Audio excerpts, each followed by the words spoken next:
안녕하세요. N투자그룹 송팀장입니다.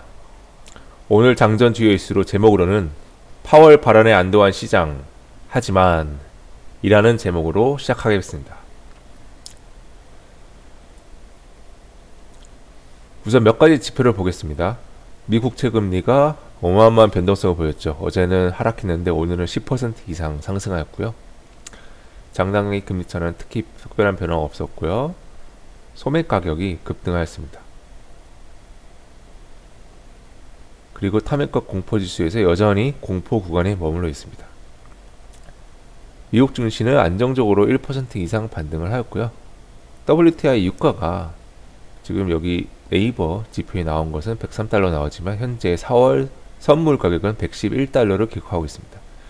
미국 환율도 올랐는데요. 달러 지수가 97을 기록하고 있습니다.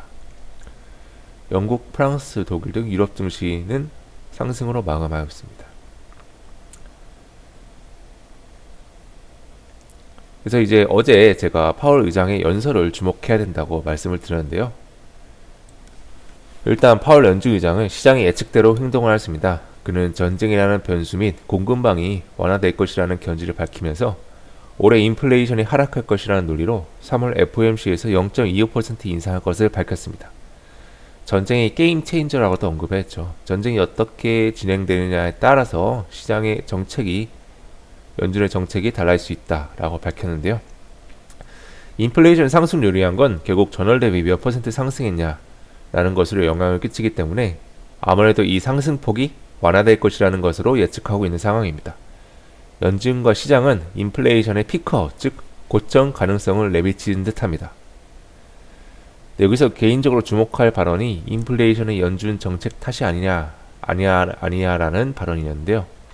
100% 책임은 아니라는 점과 코로나 위기 극복에 한몫을 하였기 때문에 어느 정도는 동의하지만 기축통화국의 중앙은행격의 수장으로서는 굉장히 무책임한 발언이 아닌가라는 개인적인 생각이 듭니다.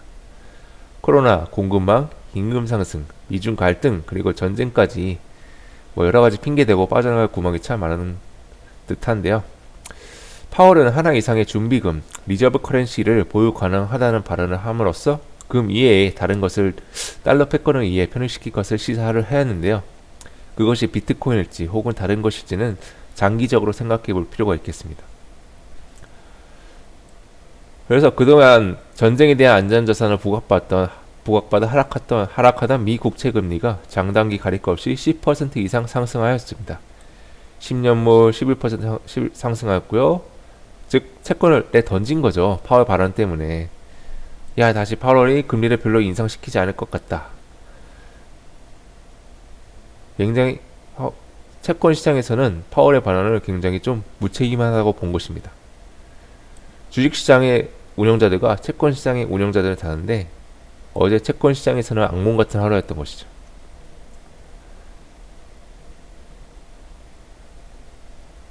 이게 진정한 안전자산인지 채권 트레이더에게는 의문이 드는 발언이었는데요. 하지만 장단기 금리차는 변함이 없었기에 전체 시장에 영향을 끼치지 않았습니다. 이 장단기 금리차가 주식시장에 굉장히 영향을 끼친 한 요소인데 전체적으로 내려갔다가 전체적으로 비슷한 수치로 올라가기 때문에 지금 시장에 큰 영향을 끼치지 못하고 있습니다. 이렇게 하락을 하든지 다시 올라가든지 보여줘야 주식시장에 영향을 끼치게 될 것입니다. 어찌하였든 미국 증시는 파월 의장의 발언으로 안정적 상승을 유지하였고요. 전날 한국 시장과 비슷한 모습으로 한국 시장이 오늘의 미국 시장을 어느 정도 선방을 해갔습니다. 채권 시장만 변동성에 휩쓸려 나갔던 하루였고 채권 트레이더에게는 악몽 같은 하루였습니다. 그리고 전날 바이든 대통령의 국정 연설과 유럽의 단결로 우크라이나 사태는 이제 우크라이나 내에서로 한정이 되는 모습입니다. 서구권에서 굉장히 많은 지원을 해주고 있죠. 그리고 우크라이나와 러시아 2차 협상이 진행 중이나 아직 결과는 없는 상황입니다. 한국 전쟁은 협상 시작부터 결과까지 2년이 걸렸다는 점을 인지하셔야 됩니다. 국외 불확실성, 우크라이나 위기, 대만 위기, 유럽 천연가스 가격 유가 상승, 미 의행책 통과 여부, 연준의 금리 인상 더욱 가속과 양적 긴축 여부 등등, 그리고 경제 성장률 둔화 등등 여전히 존재하는데요.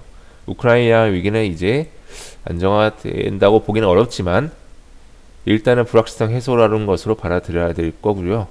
대만 얘기는 새롭게 부각될 가능성이 높고 유럽 천연가스 가격 상승, 유가 상승도 조만간 피크아웃을 찍지 않을까라는 생각이 듭니다. 중요한 것은 연준의 금리 인상이 더욱 다시 가속화될 수 있다는 점, 양적 긴축이 언제든지 다시 스케줄이 나와야 된다는 점, 그리고 경제 성장률 둔화가 오미크론 사태로 인해서 둔화가 이제 다시 둔화 대신 성장으로 될 가능성이 높다는 점도 이제 고려를 하셔야겠습니다. 시장은 조울조한자 같다는 점, 그래서 예측은 틀리는 것을 전제로 한다는 점 항상 견지를 하셔야 되고요. 그래서 장기 투자자는 밸런스를 조정하고 트레이더는 안정을 추구해야 결국 시간이 해결한다. 지금 이 불확실성 완전 회수로 받아들이시는 분들은 지금이라도 현금 0%, 주식 비중 100%를 실으시면 되겠습니다.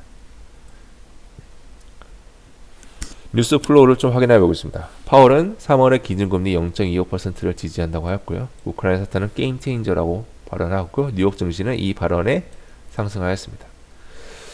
밀 선물값이 어마어마한 상승폭으로 상승하고 있는데요.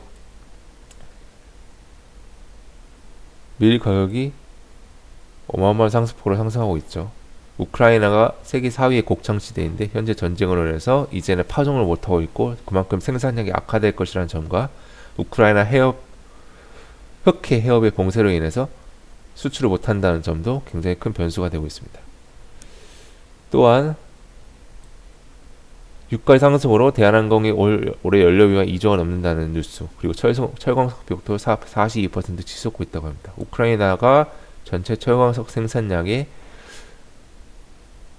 최소 5% 이상을 담당하고 있다고 하네요. 이 점으로 인해서 철광석 비용도 42% 치솟고 있고요.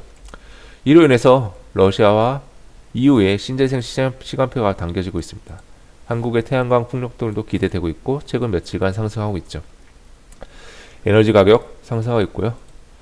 그리고 러시아가 어제 일본의 영공을 침범했다고 추정되는 뉴스가 나왔습니다.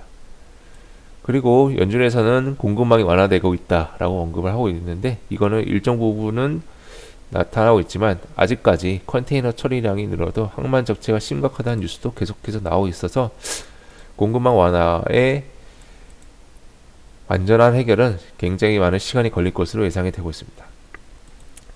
그리고 에너지 가격의 상승 이슈로 독일과 러시아를 연결하던 가스 파이프라인인 노드스트림 2가 파산하였습니다. 또한 독일의 전 총리인 게르트하드가 물러나고요. 직원 전원이 해고되는 사태가 일었죠. 그리고 질병청에서는 2주일에 한 번씩 최대 확진자를 발표하겠다고 발표하였습니다. 이제는 확진자 집계가 의미가 없다는 것이 제대로 나타나고 있는 상황이기 때문에 위드 코로나라는 관점으로 계속 견지하셔야 되고 리오프닝을 장기적 관점으로 바라보셔야겠습니다. 여전히 예측 불가능의 요인이지만 리오프닝, 반도체, 전기차, 2차전지, 그리고 원자력, 조선 이 부분을 앞에 두고 있고요. 원자재, 석유, 가스, 방산, 사료, 비료 등을 후순위로 둠으로써 장기적 관점으로는 이 앞쪽 섹터를 좀 바라보셔야 되지 않나라는 관점으로 말씀드립니다. 기타 이슈로는 윤석열, 안철수 단일화 전격을 합의, 오늘 아침에 나온 뉴스입니다. 그래서 오늘 오전에 이와 관련된 브리핑을 할 예정이라고 하고요. 구글이 13년 만에 유료 자율주행 택시 승인을 받았고요. 현대차도 자율주행에 굉장히 많은 투자를 하기로 결정을 하였습니다. 오늘 파월 의장은 상원 연설 예정되어 있지만 파월 연설을 했던 것보다 더 큰 관점으로 나올지는 모르겠고요. 다른 관점, 즉 비트코인이라든지 스테이블 코인 혹은 달러 패권 그리고 전쟁에 대한 관점을 바라보셔야겠습니다. 오늘 2월 제조업 지수 발표 예정이고 노을 진단검사 바이오 코스닥 신규 상장 예정이고 BCNC라는 반도체 부품 회사가 코스닥 신규 상장 예정입니다. 내일 일정으로는 중국의 정협이 개최됩니다. 그래서 중국이 어떤 발언을 할지 주목하시고요. 나토 외무장관 긴급 회의가 예정되어 있습니다. 나토가 어떤 발언을 할지도 주목을 하시고 대선의 사전투표가 내일부터 토요일까지 예정되어 있습니다. 그리고 누보의 스펙 합병 상장 예정입니다. 이 종목은 비료 농업 관련된 예정이고요. 폼페이오와 대만을 방문할 예정입니다. 그래서 대만 관련 이슈를 좀 주목을 해보셔야겠습니다. 또한 해외 주식하시는 분들께서는 테슬라의 기가팩토리 관련 공청회가 예정되어 있습니다. 이 테슬라 기가팩토리가 관련 베를린 기가팩토리가 스무스하게 잘 통과가 된다면은 테슬라의 영업이익이 그리고 생산량이 굉장히 증폭될 가능성이 있기 때문에 전기차 2차 전지 관점에서 바라보셔야겠습니다. 이상 오늘 장전 주요 이슈를 모두 마치겠습니다. 오늘 하루도 성공 투자하시길 바라겠고요. 더 빨리 들으실 분들은 1.2배 배속으로 유튜브를 시청하시면 되겠습니다. 감사합니다.